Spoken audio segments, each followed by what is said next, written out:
Bank account ತೆರೆಯಲು, sim card ಖರೀದಿಸಲು, ಹೋಟೆಲ್ನಲ್ಲಿ ರೂಮ್ ಬುಕ್ ಮಾಡಲು ಎಂದಿಗೂ ಆಧಾರ್ ಕಾರ್ಡ್ ನೀಡುವ ಅಗತ್ಯವಿಲ್ಲ.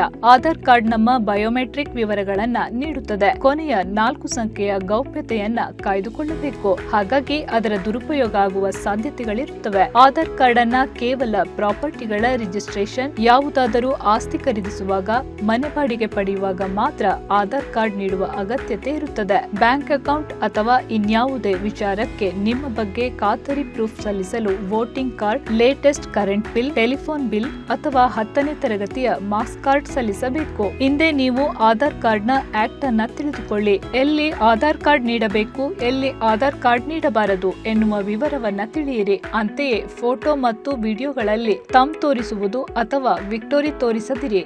ಎಐ ಮೂಲಕ ನಿಮ್ಮ ತಮ್ ಪ್ರಿಂಟ್ ಗಳನ್ನ ಸುಲಭವಾಗಿ ಹ್ಯಾಕ್ ಮಾಡಬಹುದು. ಈ ಮಾಹಿತಿ ನಿಮಗೆ ಇಷ್ಟವಾದಲ್ಲಿ ನಿಮ್ಮವರೊಂದಿಗೆ ಹಂಚಿಕೊಳ್ಳಲು ಮರೆಯದಿರಿ.